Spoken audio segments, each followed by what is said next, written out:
واتقوا الله الذي تساءلون به والأرحام إن الله كان عليكم رقيبا يا أيها الذين آمنوا اتقوا الله وقولوا قولا سديدا يصلح لكم أعمالكم ويغفر لكم ذنوبكم ومن يطع الله ورسوله فقد فاز فوزا عظيما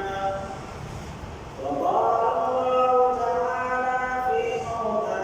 آخر ولا يدخلون الجنة حتى يلج الجمل في سم الخياط.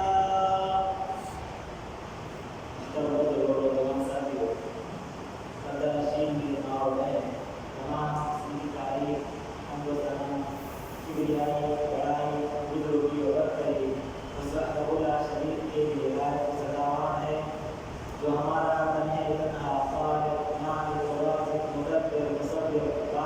سب کچھ ہے تمام انبیاء علیہ السلام پر درود سلام ہو خصوصاً میرے اور آپ کے آخری نبی جناب محمد رسول اللہ صلی اللہ علیہ وسلم اللہم صلی علیہ وسلم وبارک علیہ. محترم بزرگوں اور جوان ساتھیوں، آج کے اس خطبہ جمعہ کے اندر جس موضوع سے متعلق میں آپ سے ہم کلام ہونا چاہتا ہوں وہ ہے کہ جنت میں داخلے سے محرومی کے اسباب کیا ہیں، یعنی وہ کون سے کام ہیں، وہ کون سے اعمال ہیں جن کے کرنے کی وجہ سے ہمیں کل قیامت کے دن جنت میں جانے سے روک دیا جائے. وہ کون سے اعمال ہیں جن کے کرنے کی وجہ سے اللہ نے ہم پر جنت کو حرام کر کے رکھی ہے. آج ہم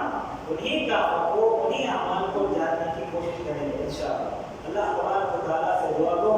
کہ الہ العالمین ہم تمام کو ہم کہنے، ہم سننے ساتھ ساتھ تمام سنی جانے والے حق باتوں پر ہمیں تمام حق و عمل پیرا ہونے کی توفیق نصیب فرمائے. آمین. تو محترم سامعین کرام، اگر اللہ نے اس کائنات کے اندر انسان کے لیے جتنی ضروریات کی چیزیں ہیں وہ ساری کی ساری اس کو مہیا کر دی ہوں، اس کو دے دی ہوں. انسان کو نعمت کے طور پر اس دنیا کے اندر جتنی نعمتیں ملنی تھی، ملنی چاہیے تھی، وہ ساری کی ساری اس کو دے دی. مثال کے طور پر بلڈنگیں، جائیدادیں، مال، اولاد، سب کچھ جو وہ چاہتا تھا اس کو دے دیا گیا اس کائنات کے اندر. لیکن اس کی کچھ کرتوتوں کے بنا پر، اس کے کچھ ایسے اعمال جن کے کرنے کی وجہ سے کل قیامت کے دن اس سے جنت کو چھین لے، اس کو اس کی زندگی سے، اخروی زندگی سے جنت کو سلب کر لے، جنت اس کے ہاتھ میں نہ رکھے. تب انسان کے لیے کتنی بڑی محرومی کی بات ہوگی. انسان کے لیے اصل کامیابی جو ہے وہ اخروی کامیابی ہے. انسان کا اصل مقصد کیا ہے کہ آخرت میں کامیاب ہونا. دنیا میں کامیاب ہونا یہ تو فانی دنیا ہے. ہمارے ساتھ ساتھ اس دنیا کی کامیابی بھی ختم ہو جائے گی. ہمارے ساتھ ساتھ اس دنیا کی جائیدادیں ساری کی ساری نعمتیں یہ ابدی نہیں ہے، چند دنوں کی وہ ہمارے ساتھ ختم ہو جانے والے. لیکن کل قیامت کے دن ایک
جنت کو دے سکتا ہے۔ تو محترم سامعین،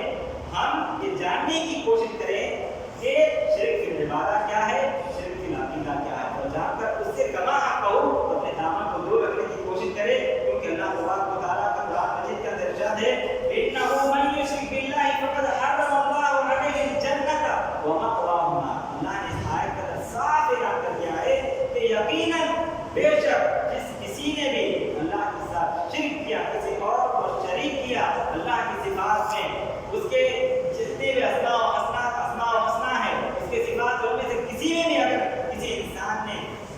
اللہ کے علاوہ کسی اور کو بھی اللہ کے ساتھ شریک کیا تو پھر اللہ کا بھی وعدہ ہے کہ اس کا ٹھکانہ صرف اور صرف جہنم ہے۔ اس کو تو دنیا کے اندر ہی میں گمراہی میں ڈال دوں گا، اللہ کا اعلان ہے۔ تو محترم سامعین، دنیا کے اندر گمراہی کا ایک انسان میں پڑ جانا یہ اس کے لیے دنیا ہی میں بربادی کا سبب ہے۔ اسی لیے جتنا ممکن ہو سکے شرک سے اپنے آپ کو، اپنی دعوت کو، اپنے اہل و عیال کو بھی جانکاری دے کر اس سے بچانے کی کوشش کرنا چاہیے۔ تو محترم سامعین، یہ پہلی بات ہوگی، پہلا سبب ہے جس کو تو اللہ کبھی معاف نہیں فرمائے گا، جس پر اللہ نے پہلے سے جنت کو حرام کر دی، وہ ہے شرک۔ اور دوسرا کام جس کے نہ کرنے کی وجہ سے، جس پر ایمان لے نہ آنے کی وجہ سے اللہ تبارک و تعالیٰ نے انسان پر جنت کو حرام کر دی ہے، وہ ہے اسلام نہ لے آنا، ایمان نہ لے آنا۔ اللہ تبارک و تعالیٰ کی جانب سے نبی اکرم صلی اللہ علیہ وسلم آخری پیغمبر جناب محمد رسول اللہ صلی اللہ علیہ وسلم کی جانب سے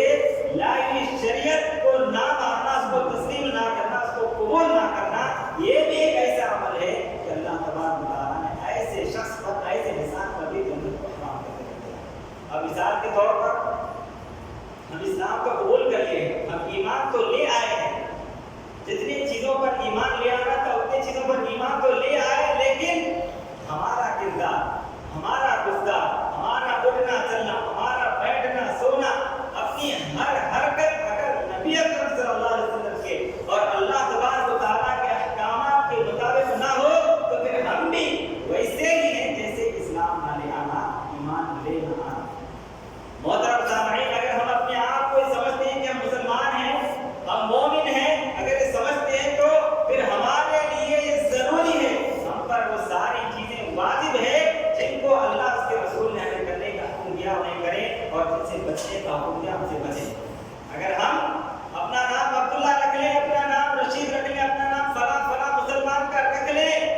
لیکن ہمارا کردار،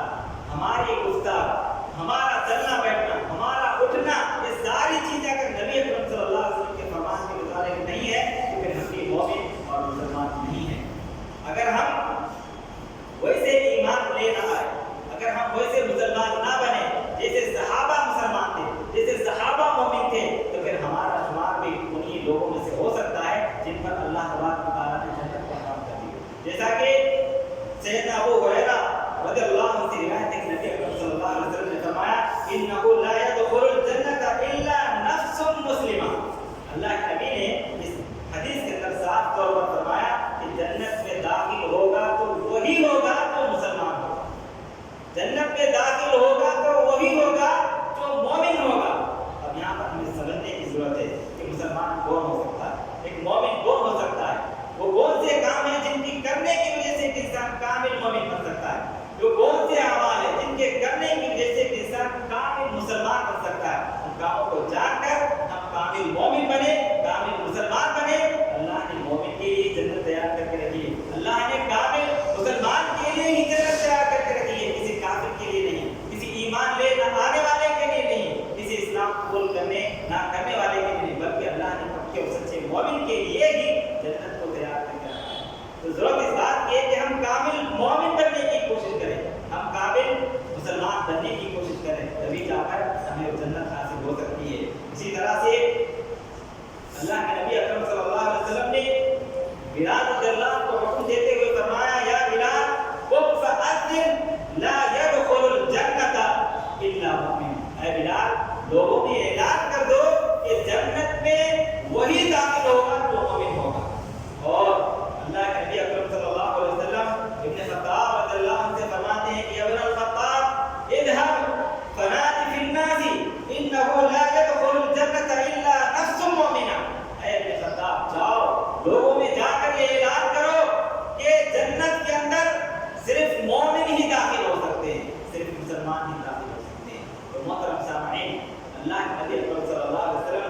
اسی دور کے اندر سارے آنے والے دور کے لوگوں کے لیے یہ تعلیم، یہ پیغام پہلے سے ہی پہنچا دیا ہے کہ حقیقت میں جنت کا حقدار اگر کوئی ہے تو وہ پکا اور سچا مومن ہے، اس کے علاوہ کوئی نہیں۔ محترم سامعین، یہ تو مومن اور مسلمان کی بات ہوئی، شرک کی بھی بات ہو گئی۔ ایک اور بات جس کے انکار کرنے کی وجہ سے، جس پر ایمان نہ لے آنے کی وجہ سے بھی اللہ تبارک و تعالیٰ ایک انسان کو، ایک مومن کو جو ہے جنت حرام کر دیتا ہے، وہ ہے تقدیر کا انکار کرنا۔ محترم سامعین، انسانی زندگی میں تقدیر کا بہت ہی بڑا اہم رول ہے۔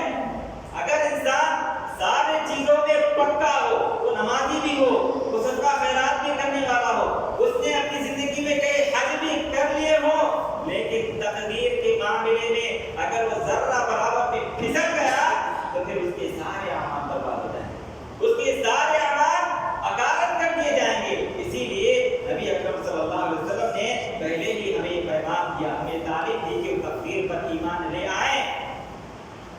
چاہے وہ تقدیر خیر کی ہو، چاہے وہ تقدیر شر کی ہو، بھلائی کی ہو، شر کی ہو، بھلائی کی ہو، نیکی کی ہو یا برائی کی ہو، دونوں چیزوں پر ہمیں کما حق کا ہو ایمان لے آنا ہے۔ اگر ہم ان دونوں میں سے کسی ایک چیز کا بھی انکار کر دیتے ہیں، ان دونوں میں سے کسی ایک چیز کا بھی اگر ہم انکار کر دیتے ہیں تو پھر ہمارا شمار بھی انہی لوگوں میں سے ہوگا جن پر اللہ نے جنت کو حرام کر دیا۔ محترم سامعین، اللہ کے نبی اکرم صلی اللہ علیہ وسلم نے فرمایا لا يدخل الجنة عاق ولا منان ولا مكذب بالقدر۔ اللہ کے نبی فرماتے ہیں کہ والدین کا نافرمان، احسان جتلانے والا اور تقدیر کو جھٹلانے والا یہ جنت میں داخل نہیں ہو سکتا۔ محترم سامعین، تین باتیں اللہ کے نبی نے اس حدیث کے اندر فرمائی، وہ یہ ہے کہ والدین کا نافرمان، ان کی بات نہ ماننے والا، ان کی خدمت نہ کرنے والا، ان کے ساتھ اچھا سلوک نہ کرنے والا، اور ساتھ ہی ساتھ کچھ اپنے بھائی کی مدد کر کے احسان جتلانے والا، اور ساتھ ہی ساتھ اللہ نے جو تقدیر اس کے حق میں لکھی ہے اس تقدیر کا انکار کرنے والا، اس تقدیر کے بارے میں اللہ سے شکایتیں کرنے والا کہ میرے یہ حق میں تو نے ایسا کیوں لکھا، اس طرح کا خیال کرنے والا، اس طرح کی بےہودہ باتیں کرنے والا، یہ ساری صفات والے اشخاص، انسان ایسے ہیں جن پر اللہ نے پہلے سے ہی جنت کو حرام کر دیا۔ تو آج ضرورت اس بات کی ہے کہ تقدیر میں اللہ تبارک و تعالیٰ نے ہمارے حق میں جو بھی لکھا ہے اس کو کما حق کو ویسے ہی مانے، ویسے ہی اس پر ایمان لے آئے۔ اللہ تبارک و تعالیٰ سے شکایت کرنے کے حقدار بھی نہیں ہم، اللہ تبارک و تعالیٰ سے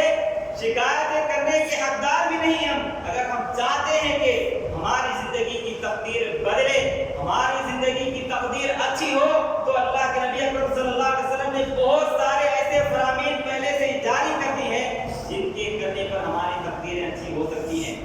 جن کے کرنے پر ہماری زندگی میں صرف بھلائی بھلائی ہو سکتی ہے۔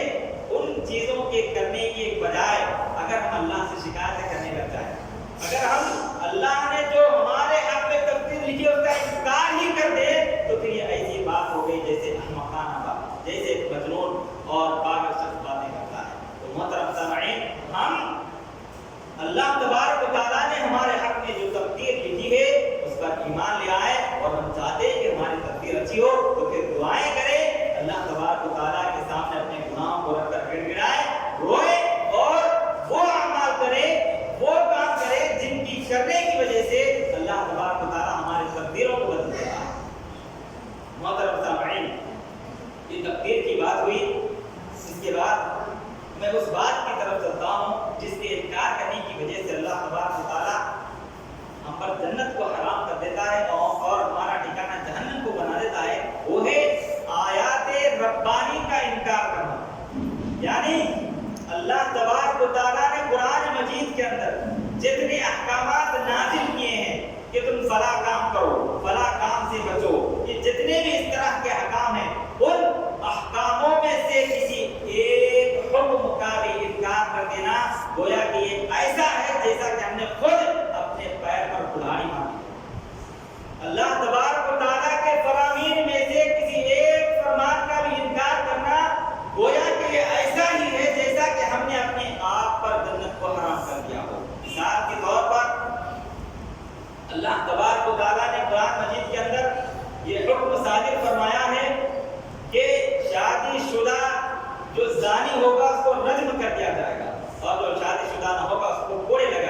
سرے سے اگر ایک انسان اس حکم کا انکار کر دے جو کہ قرآن اور حدیث کے اندر پہلے سے ہی موجود ہے اور اسے نہ ہونے پر تلے رہے تو پھر ایسا انسان بھی ایسے ہی جیسے اس نے اپنے آپ پر جنت پر حرام کر دیا۔ محترم سامعین، ضرورت اس بات کی ہے کہ اللہ تبارک و تعالیٰ نے اپنے نبی کے ذریعے سے جو بھی احکام اس امت پر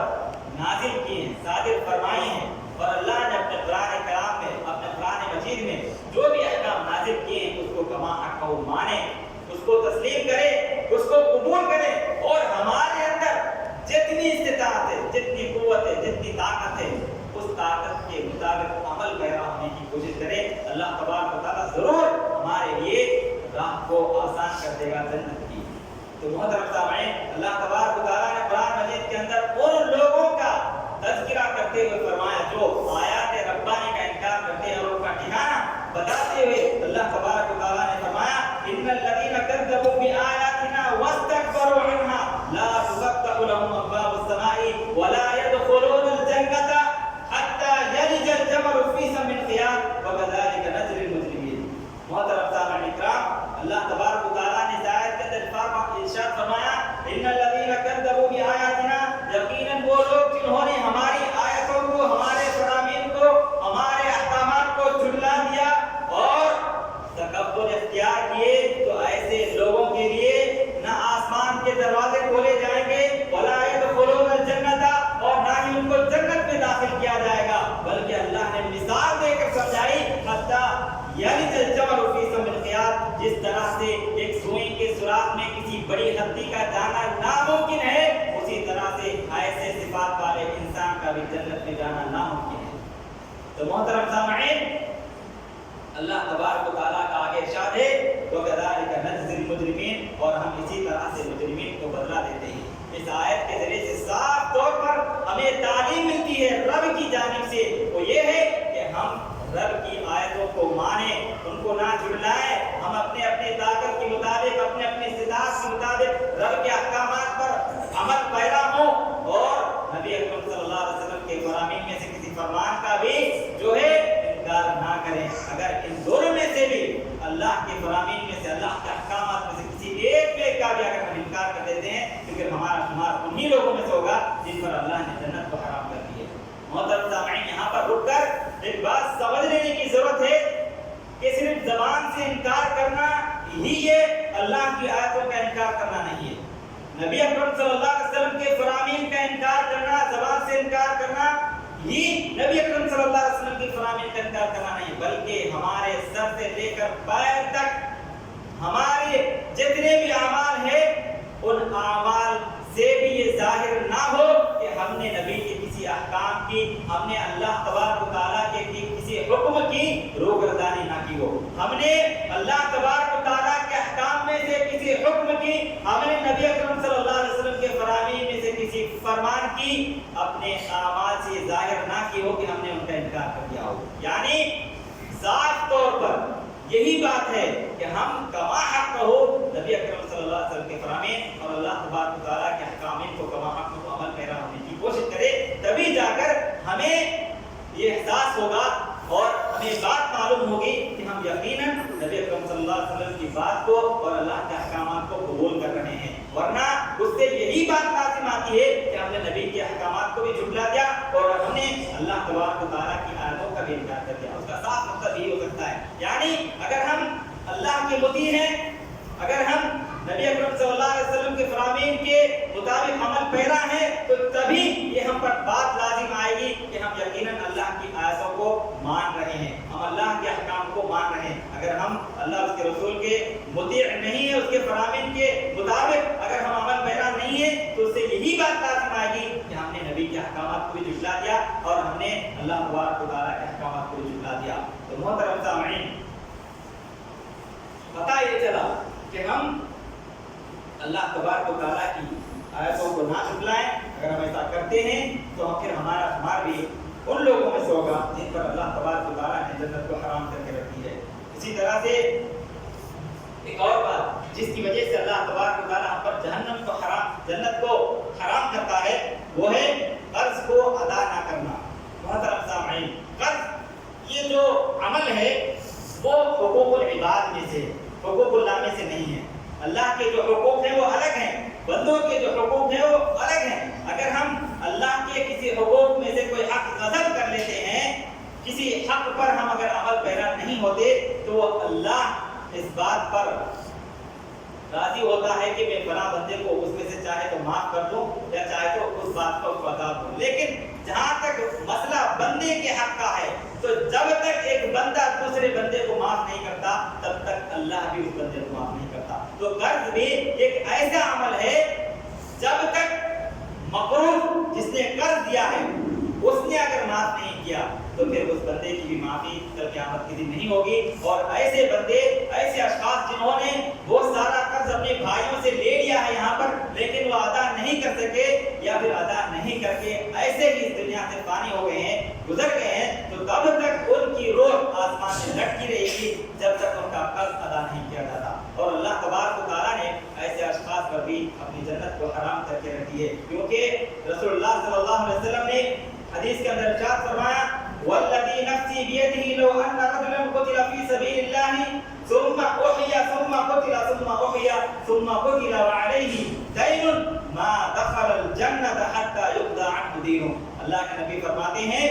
کہ اللہ کی قسم جس کے ہاتھ میں میری جان ہے، اگر ایک شخص میدان جہاد میں شہید ہو جائے، پھر اسے زندہ کیا جائے، پھر وہ شہید ہو جائے، پھر اسے زندہ کیا جائے، اس حال میں کہ اس پر اگر قرض ہو، تو پھر ایسا انسان بھی جو ہے جنت میں داخل نہیں ہو سکتا۔ یہ اللہ کے نبی اکرم صلی اللہ علیہ وسلم کا صاف اعلان ہے۔ تو محترم سامعین، ضرورت اس بات کی ہے کہ ہم کسی کے قرض کو غصب کرنے کی کوشش نہ کریں، ہم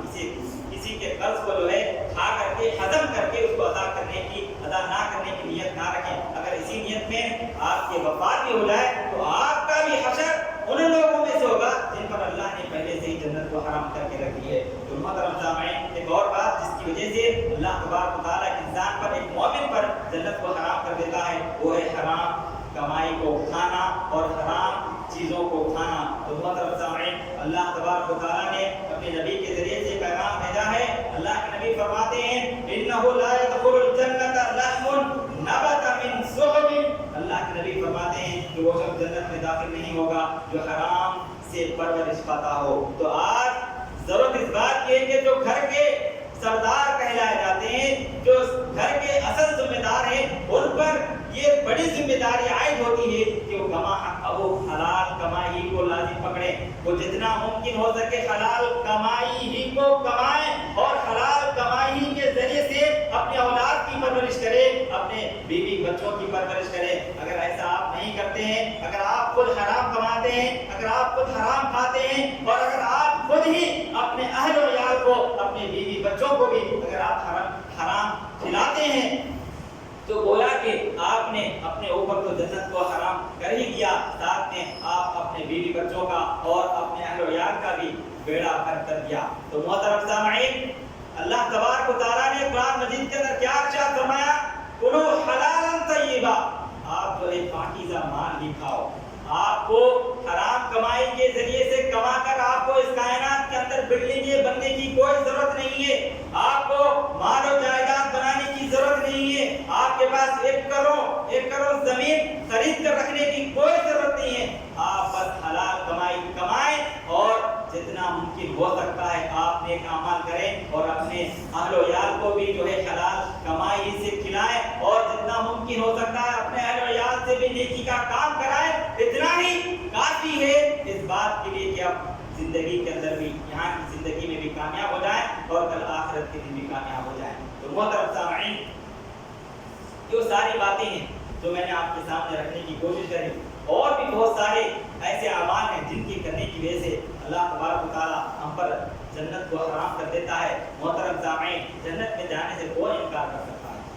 اس دنیا کی جو نعمتیں ہیں، اس نعمتوں کی ہم نے سب کچھ سمجھ بیٹھ لیا ہے، لیکن حقیقت میں اگر جنت کا نظارہ ہمارے سامنے آ جائے تو پھر ہم اس دنیا سے بے نیاز ہو جائیں گے، اس دنیا سے یہ غافل ہو جائیں گے۔ وہ جنت جس میں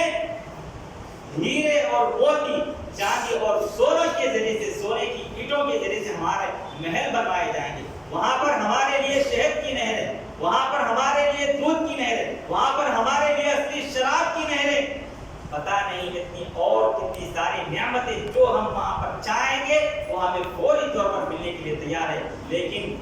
دنیا ہے، یہ 4 دن کی دنیا ہے، یہاں کی لذت کے لیے ہم ابدی لذت کو جو ہے خراب کر رہے ہیں۔ یہاں کی چند منٹ کی لذت کے لیے، یہاں کی چند منٹ کی نعمتوں کے لیے جو کہ فانی ہے، جو کہ ختم ہونے والی ہے، ان کے مقابلے میں ہم نے جنت کی ابدی نعمتوں کو جو کہ کبھی ختم نہیں ہونے والی ہے، ان کو ٹھکرا کے رکھ دیا ہے۔ آج ضرورت اس بات کی ہے کہ ہم اپنے آخرت کی فکر کریں، اپنے آخرت کے بارے میں سوچے، خود اپنے عمل کے بارے میں سوچے، خود اپنے اہل و عیال کے اعمال کے بارے میں سوچے کہ کہیں ایسا تو نہیں ہو رہا ہے، میں ٹھیک ہوں، میں صحیح راستے پر ہوں، لیکن میرے اہل و عیال صحیح راستے پر نہ ہو، کہیں ایسا تو نہیں۔ اگر ایسا ہے تم یہ سمجھ سکتے ہو، تم یہ ہمارے اندر یہ احساس پیدا ہو سکتا ہے کہ میں تو اچھا ہوں، ٹھیک ہے، میں تو جنت میں جاؤں گا، میرے اہل و عیال کی میں پرواہ نہیں کروں گا، ایسا نہیں ہے میرے بھائی۔ اگر آپ نے اپنا خیال کر لیا، اپنے بھائی کا خیال نہ کیا، آپ نے اپنا خیال کر لیا لیکن اپنے اہل و عیال کا خیال نہ کیا، تو گویا کہ یہ ایسا ہی ہے جیسا کہ آپ نے اپنا خیال ہی نہ کیا۔ محترم سامعین، تو ضرورت اس بات کی ہے کہ ہم اپنے خیال کے ساتھ ساتھ اپنے اہل و عیال کا بھی خیال کریں، اپنے آس پاس جو پڑوس ہیں ان کا بھی خیال کریں، اپنے بھائی بہن کا بھی خیال کریں۔ اگر آپ اپنے بارے میں اچھائی سوچتے ہیں، اپنے بارے میں بھلائی کا ارادہ رکھتے ہیں، تو وہی ارادہ، وہی سوچ اپنے بھائی کے بھی لیے رکھیں۔ اگر ایسا ہم رکھتے ہیں تو یقیناً اللہ تبارک و تعالیٰ ہمیں جنت کا حقدار ضرور بنائے گا۔ اللہ تبارک و تعالیٰ سے دعا گو ہوں کہ الہ العالمین ہم تمام کو وہ اعمال، وہ کام کرنے کی توفیق دے جن کی وجہ سے ہمیں جنت بآسانی سے مل سکتی ہے، اور ہم تمام کو ان تمام کاموں سے پرہیز کرنے، ان تمام کاموں سے اپنے آپ کو، اپنے دامن کو، اپنے اہل ویال کو بچائے رکھنے کی توفیق پیدا نصیب فرما، جس کی وجہ سے ہمیں کل جنت جیسی عظیم نعمت سے محروم ہونا پڑتا ہو۔ آمین۔ وآخر دعوانا الحمدللہ رب العالمین۔